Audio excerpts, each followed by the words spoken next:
Hello বন্ধুরা, আসসালামু আলাইকুম। স্বাগতম জানাচ্ছি আমার চ্যানেলে। তো বন্ধুরা, আজকে মূলা ভাজি করে দেখাবো। আজকের রেসিপি মূলা ভাজি। তো বন্ধুরা, এখানে আমি বড় সাইজের সাদা যে মূলা সেগুলো নিয়ে নিয়েছি, দেখুন। তো ভিডিও করার সুবিধার কারণে আমি মূলাটা আগে থাকতেই কেটে নিয়েছি, দেখিয়ে দিচ্ছি। এখানে আমি মূলা কেটে নিয়েছি, একটি মূলা গোল গোল করে কেটে নিয়েছি, একটু মোটা করে দেখিয়ে দিচ্ছি। এই যে মূলাটাকে গোল গোল করে পাশটাকে একটু ছেটে ফেলে, তো সেই ছেটে ফেলাগুলো এখানে আমি নিয়ে নিয়েছি এবং মূলাগুলোকে ঠিক কেচে নিয়েছি। বেগুন যেভাবে আমরা কাট লাগিয়ে নিই ঠিক সেভাবে কেটে নিয়েছি। তো নেওয়ার পরে এখন এই মূলাটাতে আমি লবণ আর হলুদ মাখিয়ে নেব। এখানে আমি পরিমাণ মতো লবণ হলুদ নিয়ে নিয়েছি।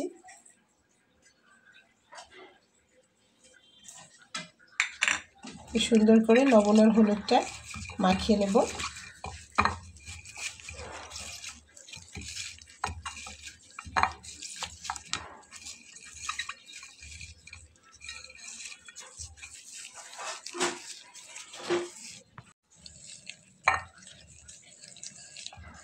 তো বন্ধুরা দেখুন, মূলাটাতে হলুদ লবণ লাগানোর পরে কিন্তু দেখা যাচ্ছে এই যে এখানে আমি কাট লাগিয়ে নিয়েছি। ঠিক এভাবে কাট লাগিয়ে নিতে হবে, ভিতরে এভাবে কেটে কেটে কেচে নিতে হবে আর কি। এই যে প্রত্যেকটা মূলা ঠিক এভাবে আমি কেচে কেচে নিয়েছি বটি দিয়ে, দেখুন। আর মূলাটাকে আমি আস্ত অবস্থাতেই ধুয়ে নিয়েছিলাম। তো ভালোভাবে এভাবে ঘষে ঘষে হলুদ এবং লবণ মাখিয়ে রেখে দিলে মূলা থেকে পানি বের হবে। তো সেজন্য আমি 10 মিনিটের জন্য এটাকে রেস্টে রেখে দেব। খুব ভালো করে মাখিয়ে নিয়েছি। ঠিক এভাবে 10 মিনিটের জন্য আমি রেস্টে রাখবো। আর মূলাটা ভেজে নেওয়ার জন্য আমার যা যা লাগবে একবার দেখিয়ে দিচ্ছি। তো দেখুন, এখানে আমি নিয়ে নিয়েছি 2টা পেঁয়াজ কুচি করে, এখানে ধনিয়া পাতা, আর নিয়ে নিয়েছি কাঁচামরিচ কুচি কুচি করে নিয়ে। তো বন্ধুরা, চুলাতে আমি একটা ফ্রাই প্যান দিয়ে তাতে তেল গরম করতে দিয়ে নিয়েছি। তো 10 মিনিট পরে আমি মূলাটা ভেজে নেব। দেখুন, এটাকে আমি ম্যারিনেট করে রেখেছি, 10 মিনিট হয়ে গেছে। পানিটাকে আমি ঝরিয়ে নিয়েছি, তারপর ওর ভিতরে যথেষ্ট পানি চলে এসেছে। তো চলুন এখন ভেজে নেব বন্ধুরা। তো আমার প্যানটা কিন্তু খুব ভালো গরম হয়ে গেছে। তো আমি তাতে একটুখানি হলুদ ছড়িয়ে দেব, কারণ মূলাটা হচ্ছে পানি জাতীয় একটি সবজি। এটার ভেতরে যথেষ্ট পানি রয়েছে, দিলে কিন্তু গায়ে ছিটে উঠবে। তাই আমি এখানে একটু হলুদ ছড়িয়ে দিলাম, দিয়ে একটু তেলের সঙ্গে মিলিয়ে নিলাম। এখন আমি একে একে দিয়ে নেব।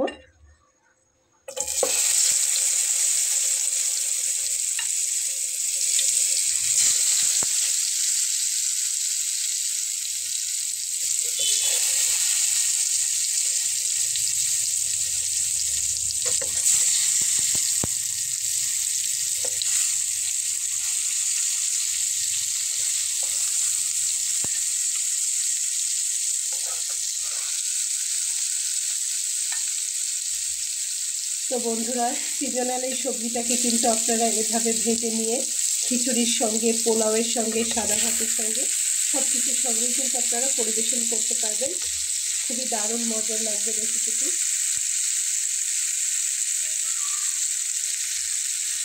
একদম নরম তুলতুলে হয়ে যাবে এভাবে ভেজে নিয়ে, দেখবেন।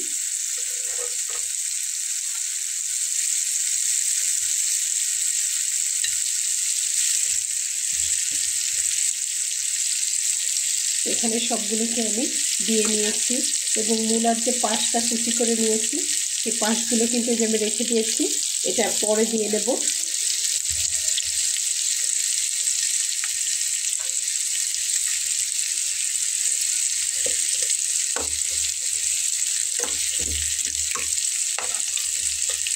চুলার আঁচটাকে কিন্তু হাই হিটে রাখলে হবে না, তাহলে কিন্তু মূলাটা খুব ভালোভাবে ভাজা হবে না।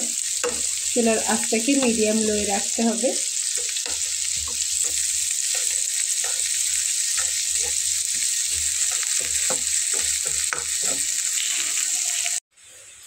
তো দেখুন, এখানে আমি 2বার উল্টে দিয়েছি আর চুলার আঁচটাকে আরও একটু কমে দিয়েছি প্রথমের থেকে। তো আমার এটা কিন্তু প্রায় সিদ্ধ হয়ে গেছে।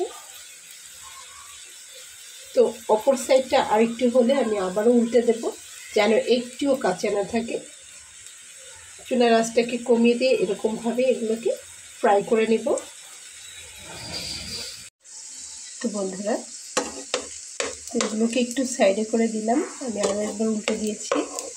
তো এখন আমি এখানে ঝুরি করে কুচিয়ে নেওয়া যে মূলগুলো রয়েছে বাকি, সেটাকে দিয়ে নেব। দেখুন এই যে শুধুমাত্র এই পানিটুকু দিব না, কিন্তু পানিটা ঝরিয়ে নেব।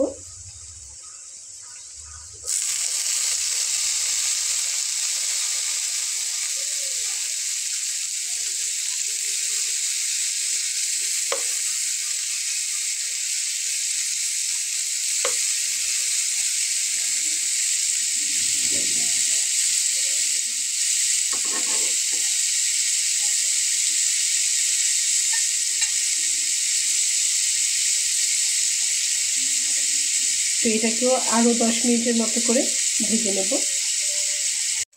তো দেখুন আমার এগুলোকে একদম ভেজে নেওয়া হয়ে গেছে। তো আমি এখন একটু সাইডে সরিয়ে দেব। সাইডে সরিয়ে দিয়ে পাশে পেঁয়াজটা দিয়ে নেব। তো আপনারা চাইলে এটাকে তুলে নিয়েও কিন্তু পেঁয়াজটা ফ্রাই করে নিতে পারেন। তো আমি এখানেই দিয়ে নিচ্ছি।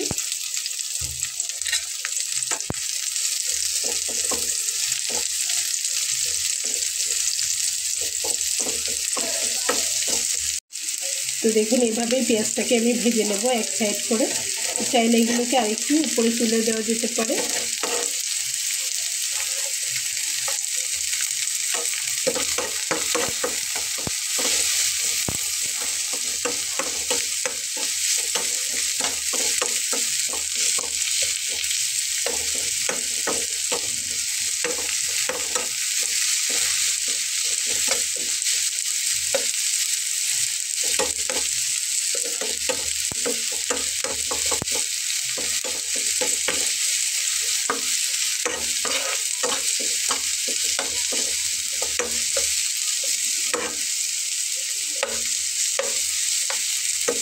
এটাকে এভাবে ভেজে নেব।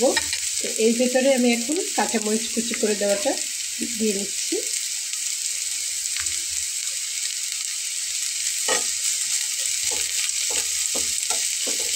আমি এখানে গোল গোল করে কাঁচামরিচটা দিয়েছি, দেখতে ভালো লাগবে সেজন্য। আর পেঁয়াজটাকে একটু লাল লাল করে ভেজে নেব।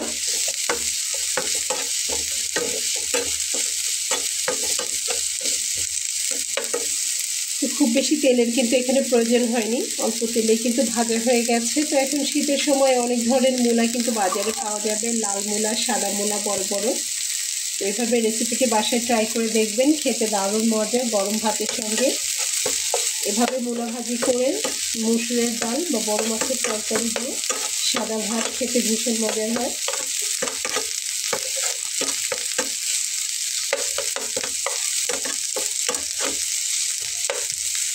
তো বন্ধুরা দেখুন আমার কিন্তু ভেজে নেওয়া হয়ে গেছে। তো এখন আমি ওপরে বেশ কিছুটা ধনিয়া পাতা কুচি ছড়িয়ে দেব নামিয়ে নেওয়ার আগে।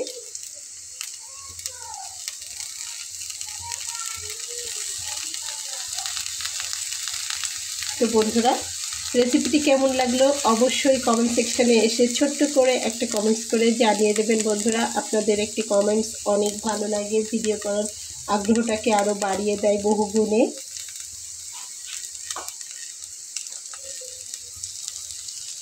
তো এবার চুলার আঁচটাকে বন্ধ করে দেব।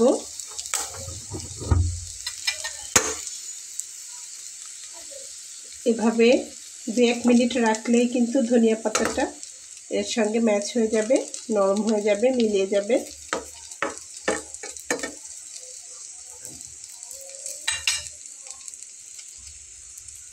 তো এটাকে আমি সাজিয়ে পরিবেশন করব।